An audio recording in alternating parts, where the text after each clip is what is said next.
Get ready for an explosive checkmate.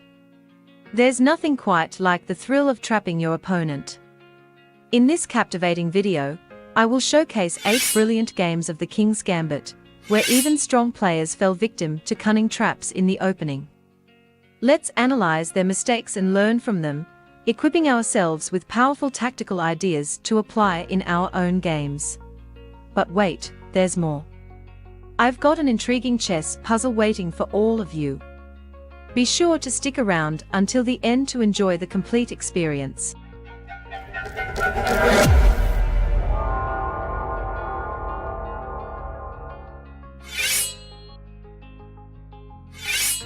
Let's kick things off with a game that starts with the classic moves e4, e5, f4, the King's Gambit. Black declines the gambit and strategically brings out their bishop to prevent white from castling. White responds with the knight, simultaneously defending against a queen check and attacking a pawn.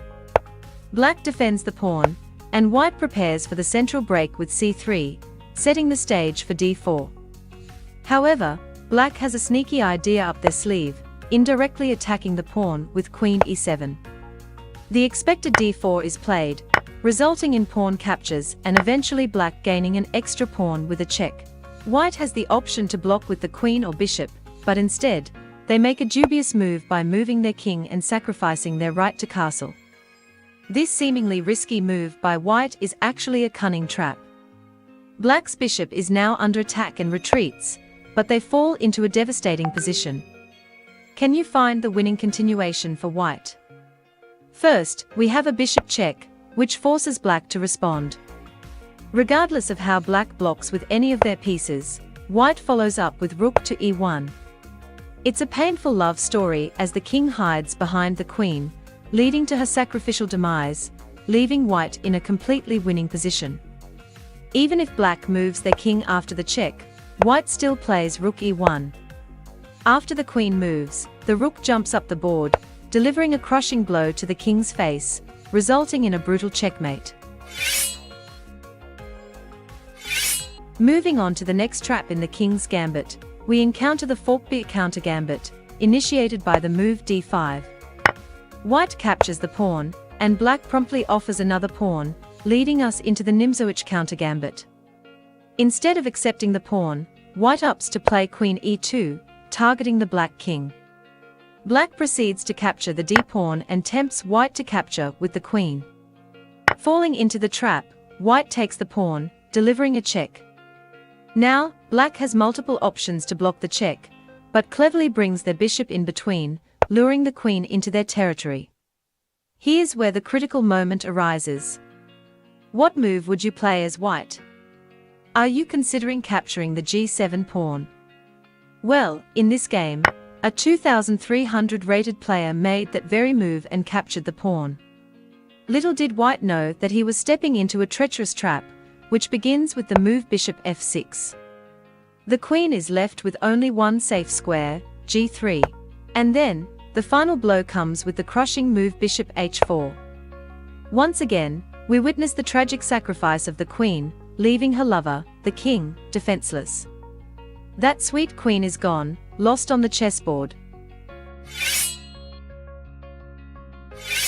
Let's move on to our third trap, which occurs in the King's Gambit accepted line. In this position, white opts for knight f3. Black defends their pawn, and white cannot capture it since it is protected by the queen.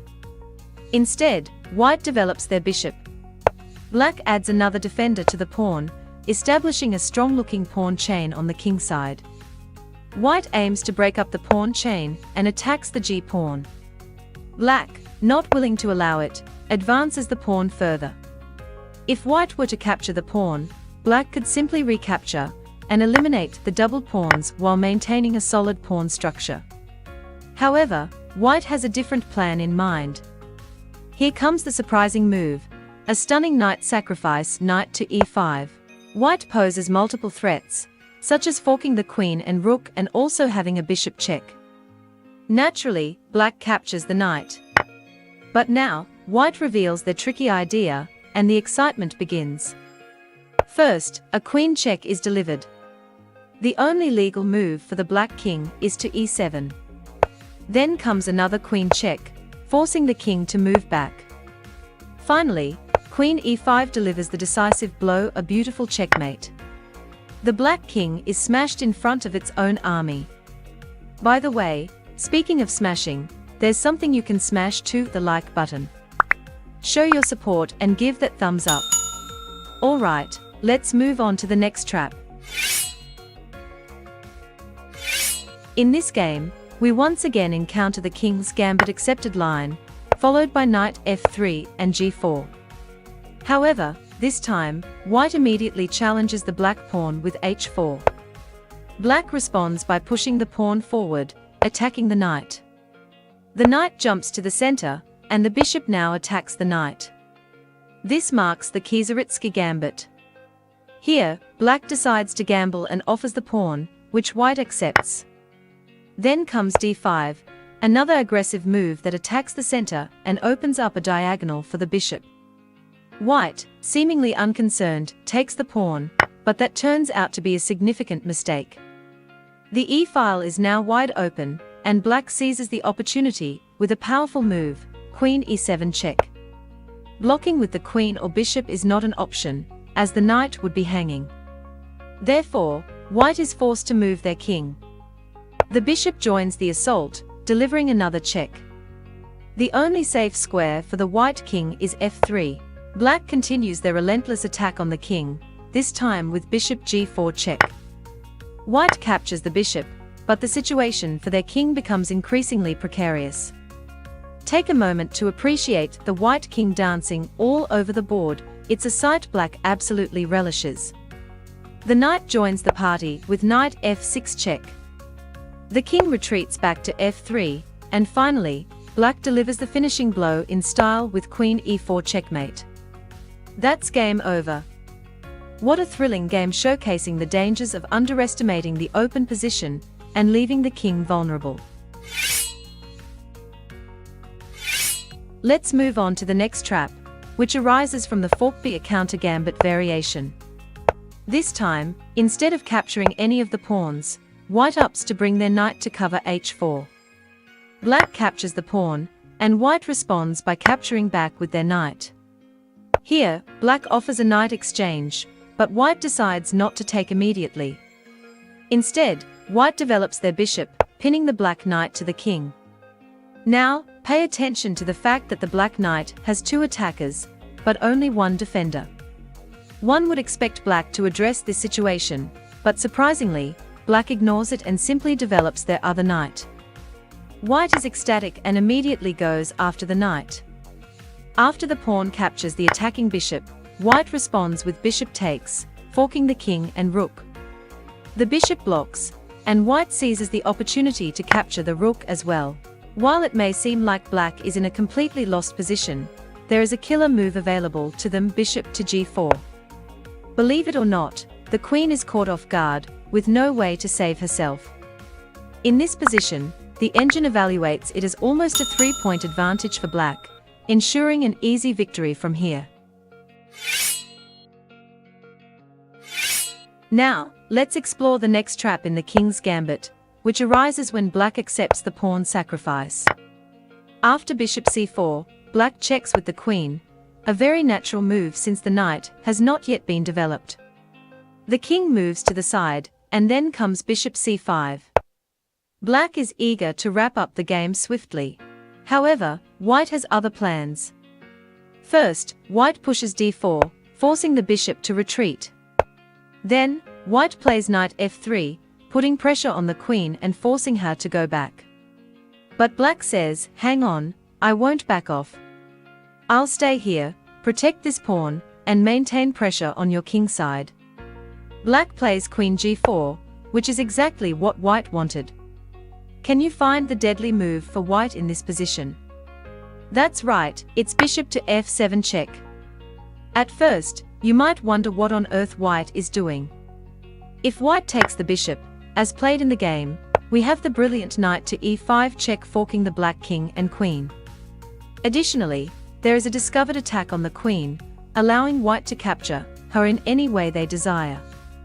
Even if black realizes their trouble and plays something like king f8 at this point, white has the move h3, attacking the queen.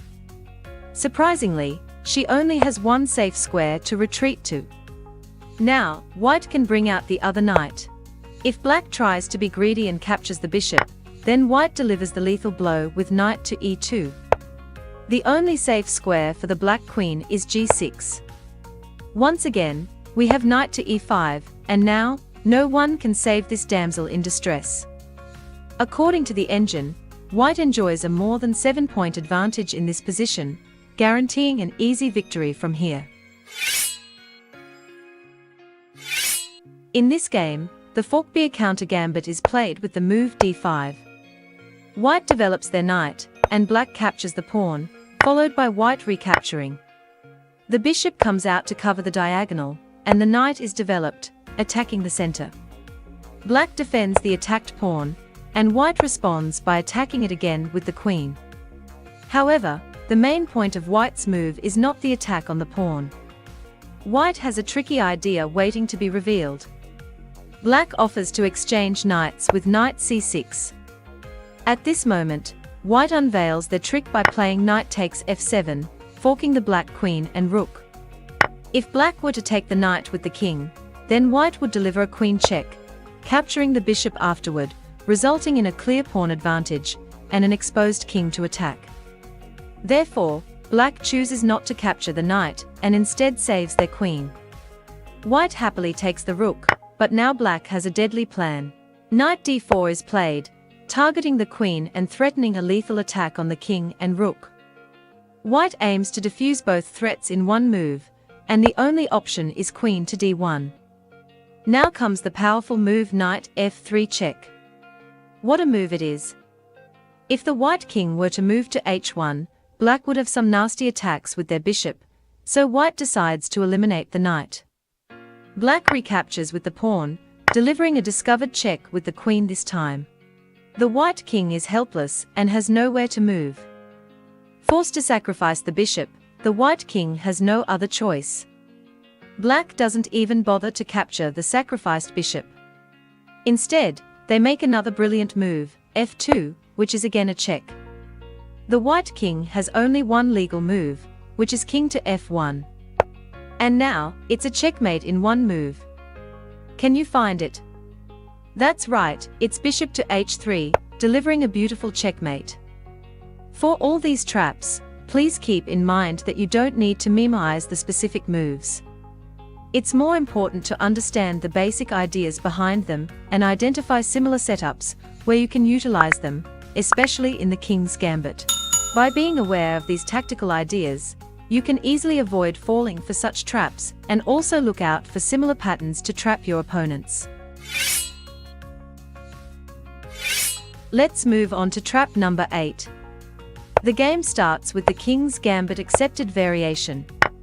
White plays knight f3 to cover the h4 square. Black responds with knight f6, attacking the e4 pawn.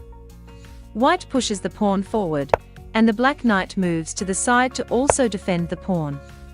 White brings out the other knight, and black plays pawn to d6, offering an exchange.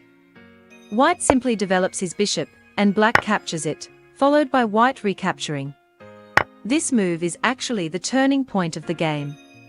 At first glance, it may seem like white is doing well because he is ready to attack the weak f7 square. However, the knight e5 move has also weakened the h4 square, and black takes advantage of this weakness by having the queen jump in with a check. The white king moves to the side to escape the threat. Black needs to address this threat and offers to exchange bishops. White accepts, and black is pleased to see this. However, black's main motive was not to exchange bishops, but rather to get white's bishop away from the important diagonal. Black then plays knight g3 check. White cannot capture the knight because he would lose his rook.